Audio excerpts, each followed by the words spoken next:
the most people ever, they'll just be like, oh yeah, I like her. Okay, I care about gay rights. I care about equality. I care about all these things. Let me show up for these people at the polls. That's the way my brain thinks. So if I can just break somebody's stereotype or just change their mind a little bit, maybe it'll help them love us or embrace us or just love all people a little bit more.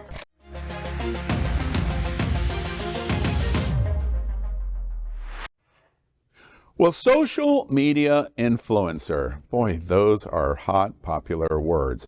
It seems everyone wants to be one. But in the political environment we are all living, LGBTQ plus content can be tricky. Voices of gay men, of lesbian and queer women, of trans, and of everything in between help bring our world to the broader world. So it's incredibly important. We're excited to talk to YouTube star, reality television star, and LGBTQ plus political activist Amber Whittington. You know her probably better as Amber's Closet.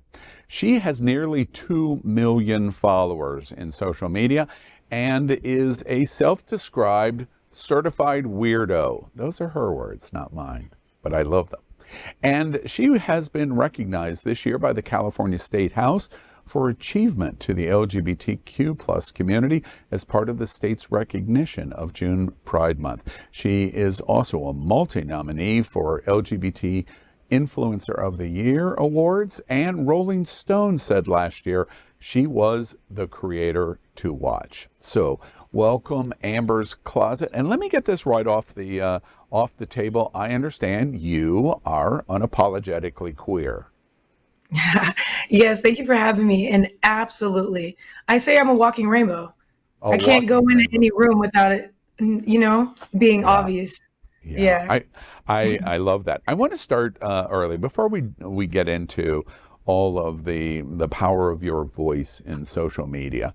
I want to talk about you growing up. I'm curious, as I was watching so much of the content that you have done, I was curious as I watched, when you were a kid before you got into the YouTube and other kinds of social influence that you do, were you one of the cool kids in school, or was there any chance that you were one of the mean girls in school? Which were you? I would say, I don't know. I think people used to call me a cool nerd. And this is why I would hang out with some of the misfits, right? Which they're kind of ones that aren't really in a group, but also because I was really into sports, I was in those groups. So then I knew the popular kids because of that, but they weren't where I felt safe. Obviously, because I was questioning my sexuality. I was one of the only kids of color at a Catholic school. I stood out so much already that I couldn't let that be one of the things, especially at a Catholic school. I didn't feel safe. I always say, what are the crosses that we have to bear? Now let's make sure that we review. You're a person of color, you're a woman, lesbian, queer woman, and now you add faith, which is complicated at best. Yes. It all contributes to the voice that you've created. Now let's look a little of that. Is social media influencing your point of view, your video production that you do, even if it's just you as talking head? Was that something that you wanted to do very early, or did that take a while for you to realize, I want to do that and I'm pretty good at it? Yeah, it's not something I wanted to do at all. From a young age, I always wanted to, do business law in college, be a lawyer, and be a politician. I wanted to be a politician since I was young. When I started seeing my first homeless or unhoused person, and I just didn't understand it. Right? I was 6 years old. Every week, my mom would say I would give half my allowance or majority of my allowance and go and buy her food, because I'm just like, I don't understand this. And so as I got older, I was like, I need to fix things. Why isn't everybody happy? Why are people alone? So that was my goal. I accidentally got into social media because my sister and her friends were kind of like the first group of people making content online, and I was making fun of them at first. And I did a video with my sister, who's Ashton's Closet, and people were just like all in the comments, like, please, please, please do make a channel. And when I started looking at YouTube and the type of content that was created, and this is back in maybe like 13 years ago, I was realizing that there wasn't anyone that looked like me, that represented myself, and like was providing content that I felt like I needed as a young person. So I was actually at the point of starting to come out at that time. And I don't know, I think all the years of being held back from the pressures of being in certain positions, like captain or president of like clubs and Catholic school and a Southern Baptist family, I just exploded out of the internet, and I did it on the internet. So I was one of the first lesbian coming out videos on YouTube. And so I just kind of exploded, and I got to the point where I was like, I have my supporters. If my family doesn't support me, I have my friends and people surrounding me. So then I started noticing the impact it was making. And so for me, I just made a pledge, and I took the responsibility to make content that I wish that I had growing up, to make somebody else's journey a lot easier, and maybe they can come out a lot faster, and just make their journey easier than it was for me, because I came out really late. How old were you when you came out? I started doing it in waves between 24 and 27, just to a couple friends. But also, I think the complication was I was dating someone that was a preacher's daughter. So when I was ready to come out at 24, she kind of pulled me back in. So also, my name Amber's Closet comes from me doing fashion, but also just trying to invite people in my closet so I can help them out of their closet. Did you get embraced right away, or did it take time for what you were delivering to digest for fans? For my audience, I think because I was providing something that wasn't really there, I was embraced and loved so fast. And quickly, within like the first couple months of me doing YouTube, someone said, I was getting emails and messages almost daily saying, I didn't want to live today. And I found you on the internet, and I found myself, and I realized I'm not alone, and it makes me want to stay here. And so that really just motivated me to be like, wow, this is much bigger than me. And so really, I just wanted to continue living my life as authentically as possible, being an open book, because I think that that's really how you relate and connect to other people, so that they know that they weren't alone. You know, you start to develop this voice. You're developing your own voice that came out very late, or relatively later than normally what we hear today in terms of the coming out experience. We're coming up on National Coming Out Day this fall. You hear the phrase content creator. This is such an outstanding opportunity for people to be able to interact with you in a different way than what you present in YouTube, because they get to ask you questions about the experience of you. The phrase content creator, is that a phrase you embrace? Do you like that term? Is that what you do? Yes, I believe content creator is the better way to say it.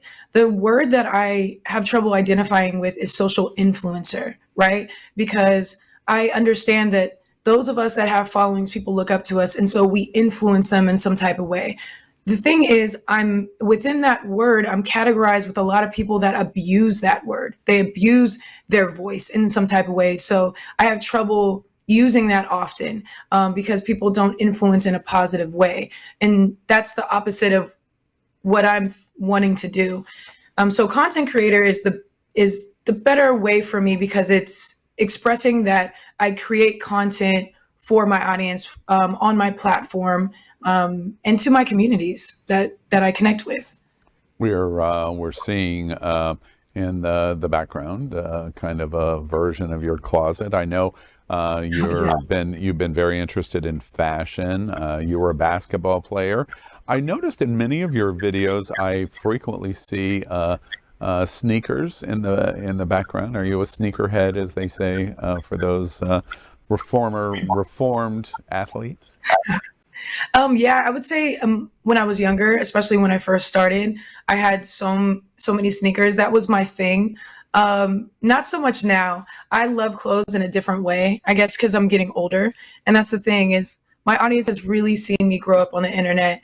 I went from showing a couple relationships on the internet to now being, to like, giving a little bit of my activism side to really just showing that part of me and it really pushing me in the realms that I never thought I could be in from this point of view. So I played basketball in college. I started pursuing basketball professionally right out of college. So I didn't do that law school thing I was expressing earlier. But me going this route and expressing myself online and just speaking up for, and just trying to be a voice for the communities I represent actually pushed me into the political realm without me having to go that other route. So right now I sit on several boards and councils, and also I'm a commissioner of West Hollywood out here in Los Angeles. Yeah, I'm going to talk about the West Hollywood in a moment. One of the things that I think is interesting is, we've just watched the World Cup. U.S. tennis championships are going on. Dinah Shore, the Dinah coming up next month in Palm Springs. I have become friendly with the editor of Outsports. And in conversations with the editor of Outsports, we talk about women a lot, that women have done so much better in the LGBTQ experience in representing than men have. You played basketball and representing it.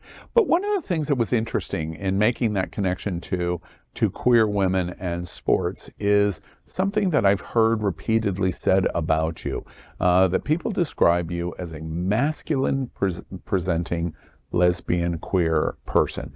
Do you agree with that? Are you comfortable with that? Or is it even accurate? Yes, absolutely. I agree with that. And I've noticed that I think that was placed on me before I even knew what it was.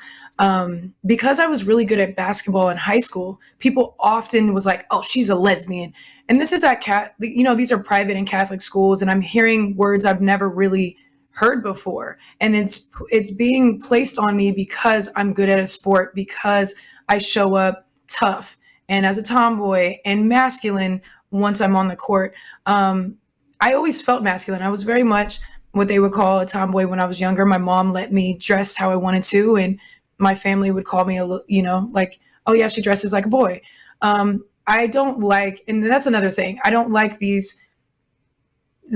what we place on clothing or genders or our bodies of what masculine and femininity is. So once I started to come into myself, I started to use a term called STEM, because at the time we only had certain ways to label lesbians, right? It's like, oh, are you a feminine or are you a stud? It's either femme or masculine. And I didn't feel like I fit either one of those. And so it was really important for me at that time to find something that made sense. So I kind of put them together. I started saying I'm a STEM, to say that, hey, I'm a person. I happen to like women and I embrace both sides.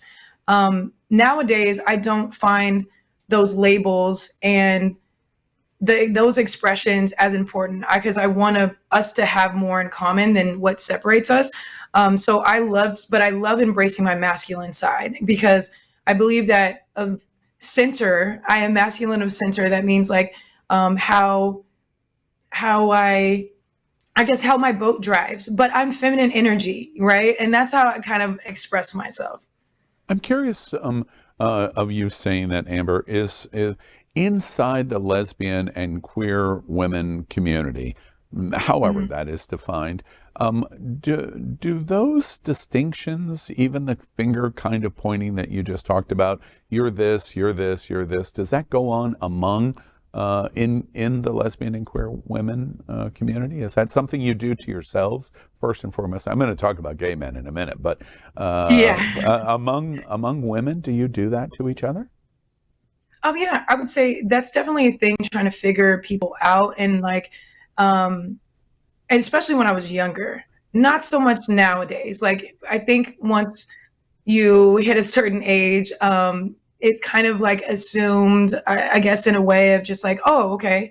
But one thing that I want us to stay away from is like, we do that to understand who's supposed to be dating who's supposed to be with who, or how people match up. And I want to get away from that as much as possible. I don't like the roles that we have put out there for each other. I think a lot of times our queer community in general, the gay community in general, take on heteronormative ideals and think that we have to fit that. And that comes from a very, those heteronormative ideals come from a very social construct that I believe has a lot of judgment and racism at that foundation. And so I really just try to break that and be an example of breaking that so that we can get away from that and just love and embrace each other as we all show up. And of course that leads me right to, as I said to you, talking about gay men and in the quintessential definition of gay, male, masculine, the interaction of gay men with lesbian and queer women. Where do you think we are today in California, in Florida, in America? How are gay men doing in terms of interacting with lesbian and queer women? You know, I would say in our community, we have a lot of work to do in general.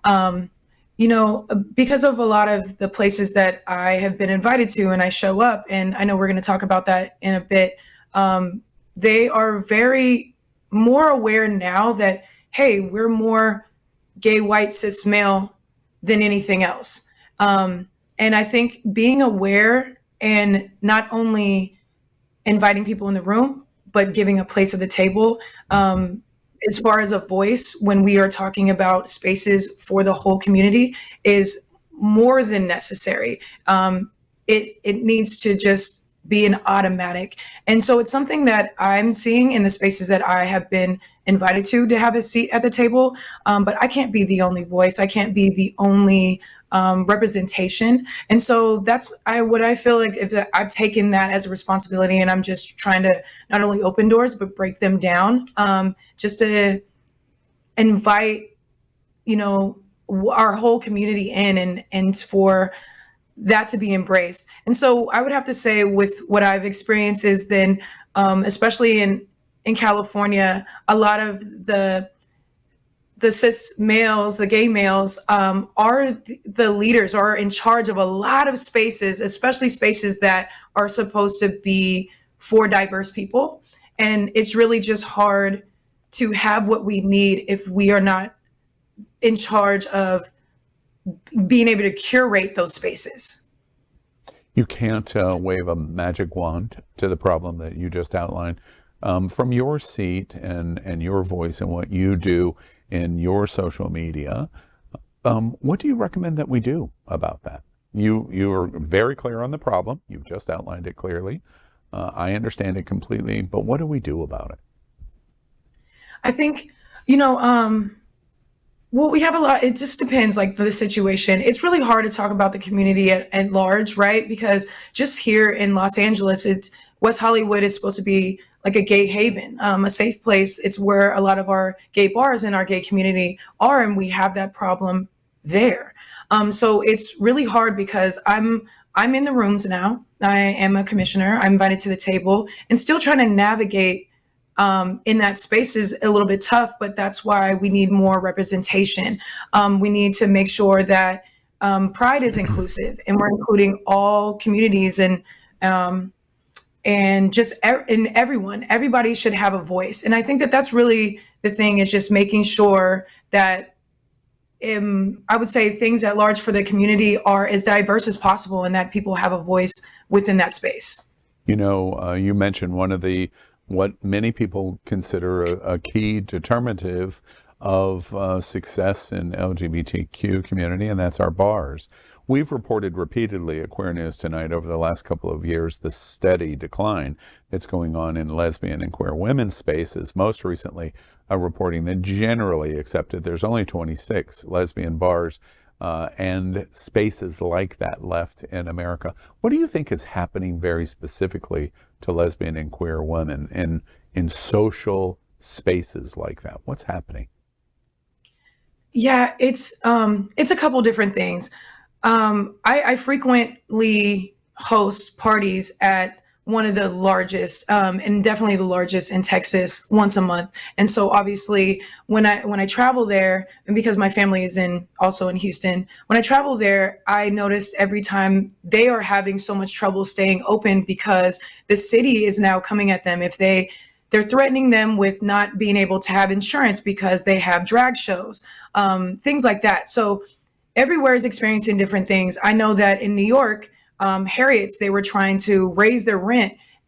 In West Hollywood, a lot of times our spaces for lesbians aren't welcome at bars because they don't think that lesbians spend enough money. And so that's often why you don't see the spaces, because they don't see us as money makers or as worthy, in a lot of different places. So I'm just seeing, just being able to travel and go to different places and different bars, we all have different obstacles to overcome. And it's really about us sticking together and doing that. And I think that if we have more spaces, people would feel safer to come out and be a part of those spaces. That's very interesting. Let's talk about your specific content for a moment. Again, we're talking to Amber's Closet, nearly 2 million followers in social media. You definitely need to check out YouTube content. It's quite interesting. Do you remember what your first video blog that went viral was? Do you even remember it now? Yes, actually, my first video that went viral was it was just a vlog of me going back to visit my family in Sacramento. It's just that I did this dance. It was a 15-minute video. I did a dance for 11 seconds with my girlfriend at the time. And that dance got so popular, it made my whole video go viral. And I think to this day, it has like 18 million, maybe more. I haven't checked, but also the second video, I think when I was younger, I did a lot of what I called challenge videos. And those are really awesome on the internet because you don't have to understand somebody's culture or speak their language to watch the video and enjoy it. So I think that that's why it kind of just went viral and reached people all over the world. It's just like challenge videos are really fun. So I would like come up with certain challenge videos that really trended and went viral for me. Yeah, and like that one that on the dancing video that you did and having 18 million views. What was your reaction as you're seeing a whole new world opening to you? What was your reaction when you're watching? Somebody in London is watching Amber's Closet, and what was your reaction to that? I mean, I don't know, it was just so mind blowing at the time. And I don't think I was really able to comprehend until I was able to travel and meet people. So going to things like Dinosaur or VidCon, or being able to host a party in London, being able to host a party in South Africa, and just being able to travel within our country and host different prides. That's when it really began to become real. Like people were rushing up and crying and we're hugging each other. We're both crying. And then it's just really awesome to know that your content has reached people globally and just made them feel good about themselves in some type of way. Because that's all I want. Early on, you talked about challenges. Let's just do a real quick run through of some of the ones that were super popular and I thought were interesting. You did a lot of kissing challenge videos where you were making out with somebody. Now, they're cute. And first off, you're a very good kisser. and everyone that was participating with you indicates how good you are at it and the instruction of how to be a better kisser.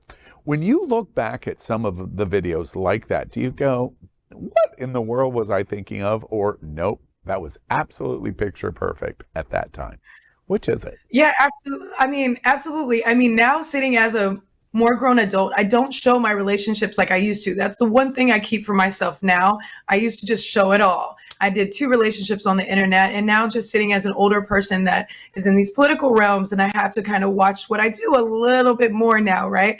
I look back at that, I'm just like, oh my gosh, what was I thinking? But also I knew that at the time that my goal was to attract the most people possible, to be a stereotype breaker. I wanted people to come to my channel and be like, yo, I relate to her. No, I'm not a woman or a woman of color or, gay, but I relate to her. And so my job was to be a stereotype breaker. So I was hoping that if I draw in, the most people ever, they'll just be like, oh, yeah, I like her. Okay, I care about gay rights. I care about equality. I care about all these things. Let me show up for these people at the polls. That's the way my brain thinks. So if I can just break somebody's stereotype or just change their mind a little bit, maybe it'll help them love us or embrace us or just love all people a little bit more.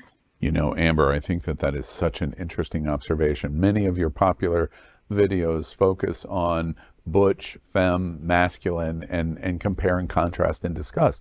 That does not necessarily mean that it's only lesbian and queer women that are interested in that content. Straight men could be watching that going, well, Amber is a beautiful woman and she's super sexy. And oh, wait. And there's this discussion of these different kinds of persona, and it brings acceptance to the community from someone that would never pay attention to our community in any other way. Another popular genre of your videos has been sex advice. Now, does that come from great experience or just being very, very well read? Honestly, that came on accident. And really, it wasn't something I wanted to dive into. I am a really shy person. And unless you see me in real life, a lot of people, because I'm on the internet, because I'm a personality, because a lot of times when they see me hosting the party, I can be the life of the party, but I'm genuinely a shy person. And one of the realms is talking about that subject. And my best friend online is a sexologist. She also was very popular, had the first Facebook show before Red Table Talk. And then she's doing a lot more. So we used to do videos where she would kind of break me out of my shell a little bit and get me to talk about it. And again, I would see in the comments, people really were craving that type of content. And so doing a dive, I realized there was only a couple people doing, queer content, specifically talking about sexual topics. And I was like, okay, so there is a lane to talk about these things. And so I just wanted to add that in as something like I view myself as like everybody's big sis, right? And so how do we have this talk if this is your first time, right? And so I kind of wanted to just be, I guess like a more comfortable space for people and provide that. So I did a couple videos and they were just like, you made me feel safe. I feel good. I love hearing your voice and how you explain it. And so it kind of pushed me in that realm, even though we're still really shy making that content. But also, funny. Yes, it comes from experience as well.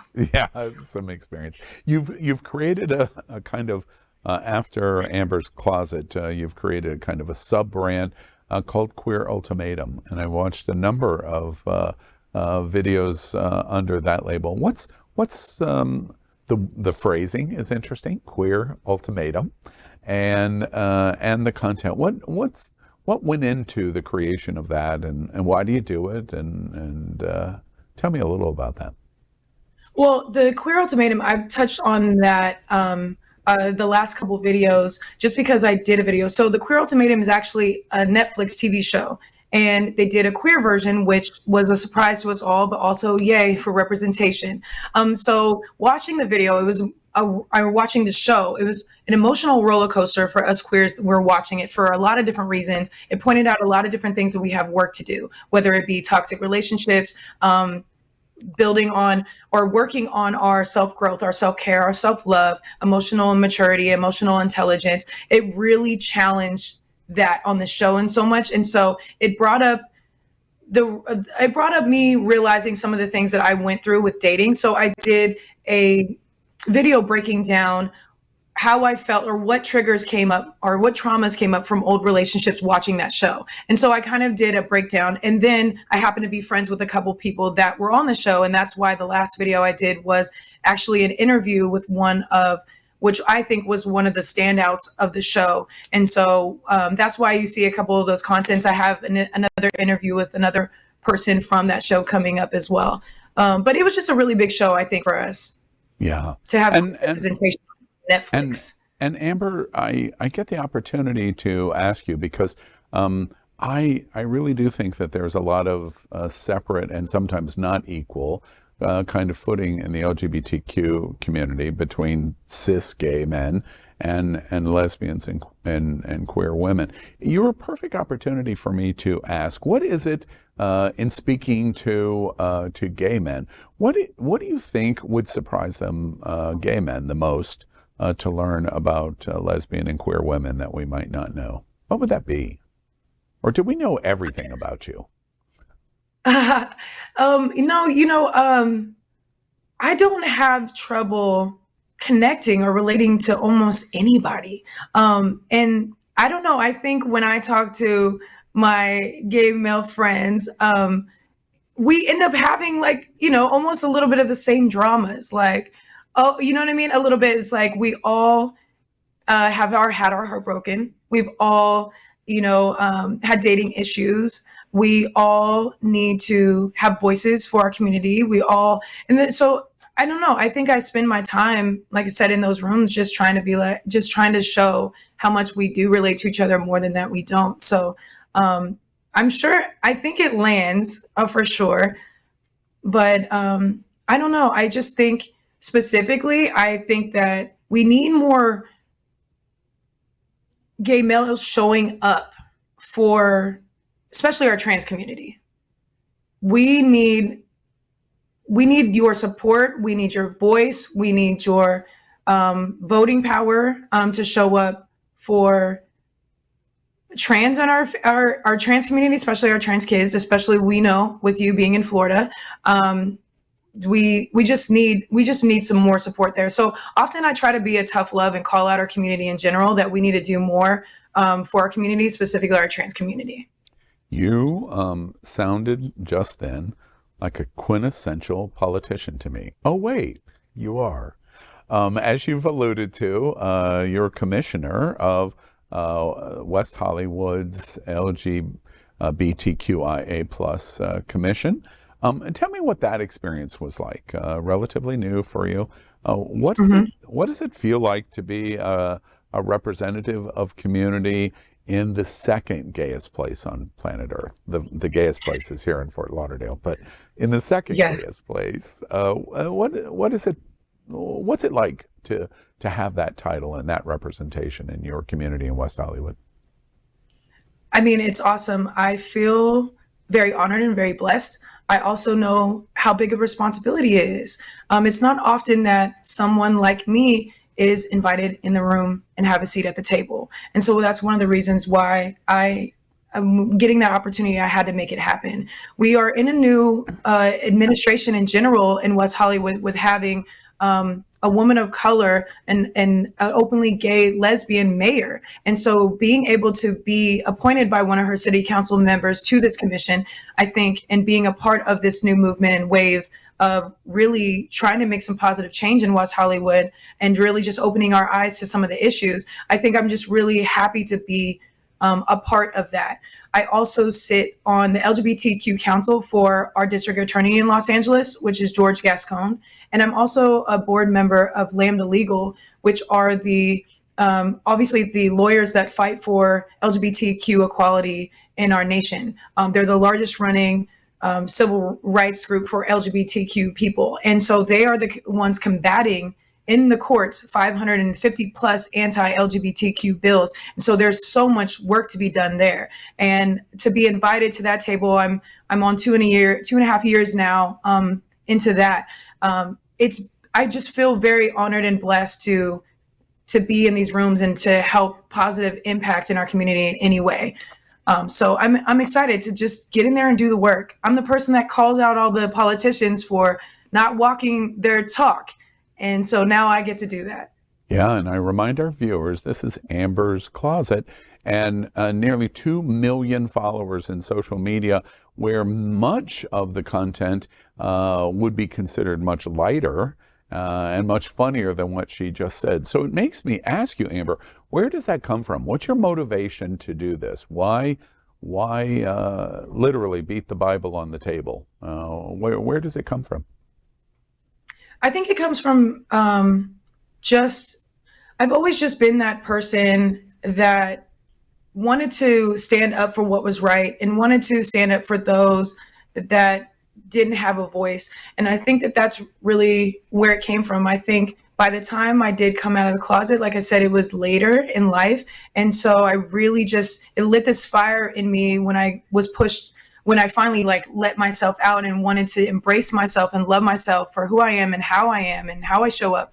I just wanted to give that to others. And then I just have always wanted to make a positive impact in any way that I can. And so, like I said, since I was younger and saw my first unhoused person, I wanted to be a politician. I didn't even know what they did, but I knew that if it helped that woman get off the streets, that's what I wanted to do. So I have a lot of passions within just humanity in general. I just happen to be a queer woman of color. And so I understand that and I'm aware of that showing up in these spaces. But I also think that with that, I can use that a lot to just make more noise and more positive noise, and really just try to make things happen a little faster and just bring, I would say, I think one of my other jobs is just to make our community aware of a lot of the issues that are happening and just get us to show up and use our voice in the polls to make the change. We need people to represent us and that love us and care about us in these political positions, not just the president, the local positions, so that we know that they're thinking about us when they're making decisions, and not that us having to then get in the courtrooms and try to change things that way to make things a little bit easier. We can avoid that. I literally can hear that passion. I can't let you get away, Amber. West Hollywood, the Southern California lifestyle, Fort Lauderdale, and the South Florida lifestyle. Which is the better gay community, LGBTQ community? You know what? I be traveling and seeing different communities all over the place. I don't like to compare and contrast. I do have to say that all the communities outside of LA, the reason why it feels so good is because the way that community comes together in Florida, in Texas, in just a lot of places that, you know, outside of certain borders, they feel not safe. We have the luxury in California to relatively feel pretty safe. I can go, you know, with my girlfriend to anywhere, and, you know, and so that's different. So then in LA, we kind of disperse. We have our gay areas, but we also go to every other event, Yeah. right?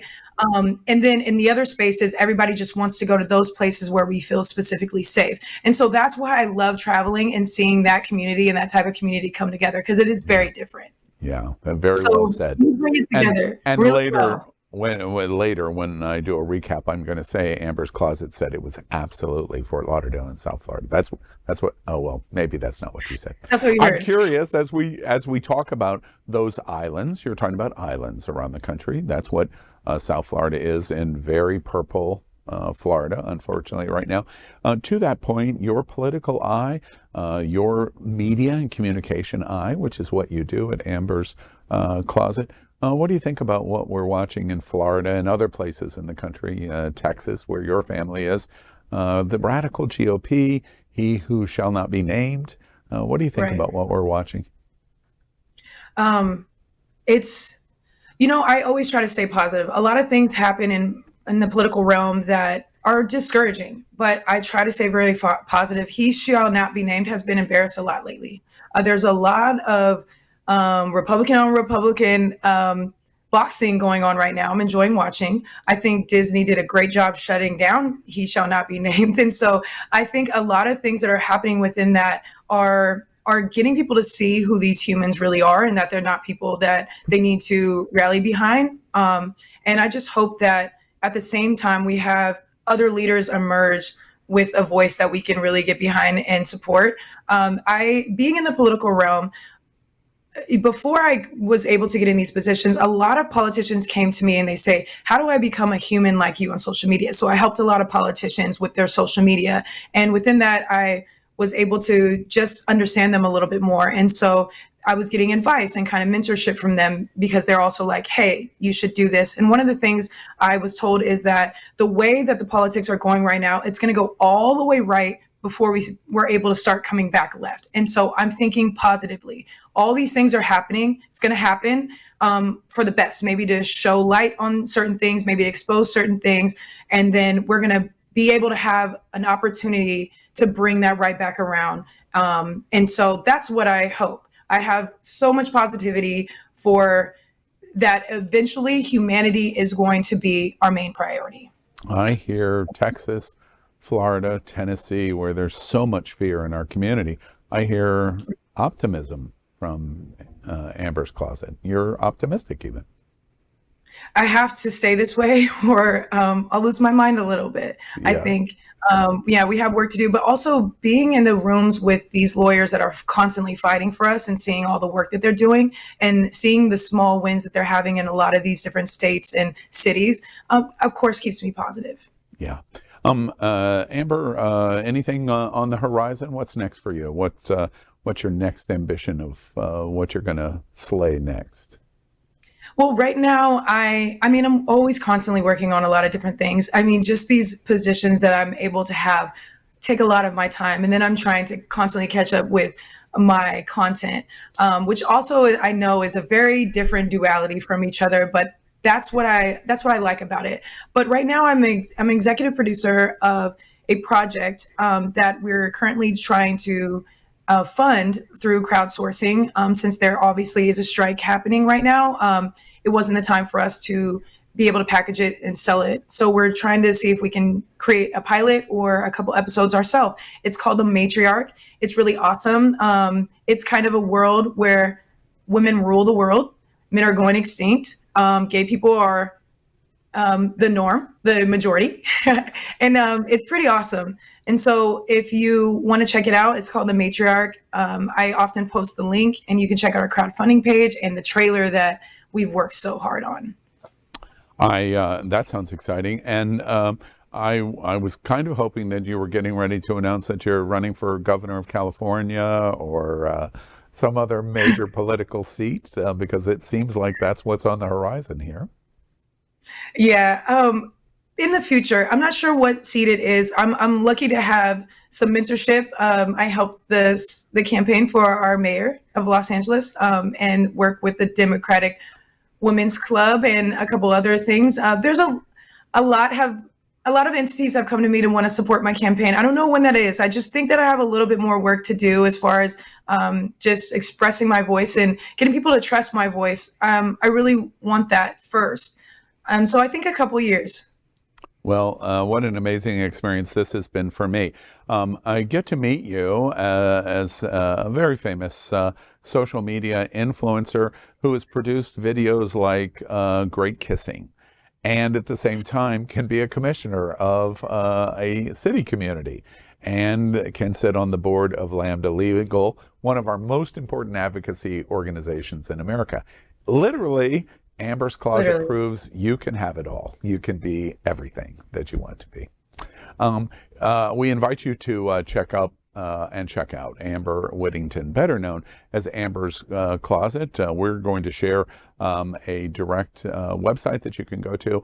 And of course, if you've never heard of social media like YouTube and Facebook and Instagram and Twitter, just put in her name and you will instantaneously find Amber's Closet. We thank you, Amber, for being with us today. It's been fascinating. You represent all of us incredibly well, and we congratulate you for that. And thank you very much for being with us on Unapologetically Queer. Thank you so much for having me. Thank you so much for all you do. I love everybody. I just want to remind everybody, stay amazing, stay proud, and just love who you are.